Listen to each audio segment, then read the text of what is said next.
Hello friends, எல்லாருக்கும் வணக்கம். மீன் எண்ணெய் மாத்திரைகள் ஃபிஷ் ஆயில் டேப்லெட்ஸ் அப்படிங்கிறது இன்னைக்கு மெடிக்கல் ஷாப்ல ரொம்ப சாதாரணமாக கிடைக்கக்கூடிய ஒரு விஷயம். குழந்தைங்கள்லேருந்து பெரியவங்க வரைக்கும் அந்த மாத்திரையை உட்கொள்றாங்க.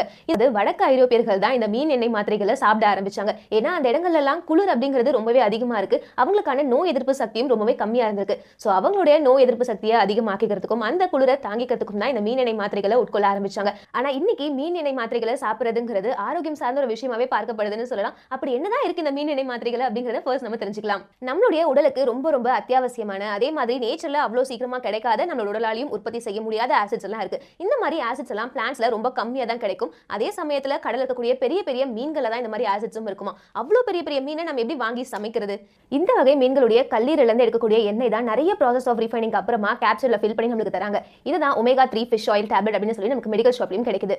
அது என்ன ஒமேகா 3 அப்படின்னு சொல்லி நிறைய பேர் கேட்கலாம். Omega 3 fatty acid, vitamin D, அப்புறம் விட்டமின் ஏ, இந்த 3 ஊட்டச்சத்துக்களுமே அந்த மீன் எண்ணெயில ரொம்ப அதிகமாவே இருக்கு. நம்மளுடைய உடலுக்கு எப்படி மற்ற ஊட்டச்சத்துக்கள்லாம் ரொம்ப அத்தியாவசியமோ அதே மாதிரி ஃபேட் அப்படிங்கிற ஒன்று ரொம்ப முக்கியமான ஒரு விஷயம் தான். ஃபேட் அப்படின்னு நம்ம சொல்லும்போது 2 டைப் ஆஃப் ஃபேட்ஸ் இருக்கு. குட் ஃபேட் ஒன்று, பேட் ஃபேட் ஒன்று. இந்த ஒமேகா 3 ஃபேட்டி ஆசிட்ஸ் அப்படிங்கிறது நம்மளுடைய உடலுக்கு ரொம்ப நல்லதை தரக்கூடிய குட் ஃபேட்டை சேர்ந்த பாலி அன்சாச்சுரேட்டட் ஃபேட்டி ஆசிட்ஸோட வகை தான்.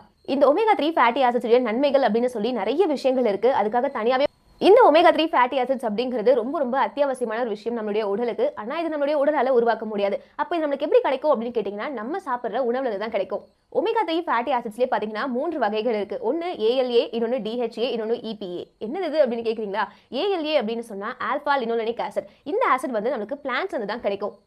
அடுத்ததா DHA, அதாவது டைகோசோ ஹெட்ஸா இனோயிக் ஆசிட் அப்படின்னும், EPA ஐகோசோ பென்டா இனோயிக் ஆசிட் அப்படின்னும். இந்த 2 ஆசிட்ஸுமே நம்மளுக்கு மீட்ல இருந்து கிடைக்கக்கூடியது. இதை தாண்டி சத்துக்கள் அதிகமாக இருக்கக்கூடிய மீன், வால்நட், அப்புறம் ஃபிளாட் சீட் அப்படிங்கக்கூடிய ஆலி விதை, இதுல இருந்து கூட நமக்கு ஒமேகா 3 ஃபேட்டி ஆசிட்ஸ் கிடைக்கும். நிறைய சத்துக்கள் நிறைஞ்சிருக்கக்கூடிய மீன், ஃபேட்டி ஃபிஷ் அப்படின்னு சொல்லலாம். அதுக்கப்புறமா சிப்பி, ஆயிஸ்டர்ஸ், இந்த மாதிரி சீ ஃபுட்ஸ் எல்லாம் ஒமேகா 3 ஃபேட்டி ஆசிட்ஸ் அதிகமாகவே இருக்கு. இந்த சீ ஃபுட்ஸ் எல்லாம் நம்ம எடுத்துட்டோம்னா அதில் இருக்கக்கூடிய ஆசிட்ஸ் எல்லாம் நம்மளுடைய உடல் நேரடியாகவே பயன்படுத்திக்கும். மீன்களையும் குறிப்பா பார்த்தீங்கன்னா சால்மன் ஃபிஷ், சூரை மீன், சுறா மீன், கெளுத்தி மீன், இந்த மாதிரி மீன் வகைகள்ல ரொம்ப அதிகமாகவே இருக்கு.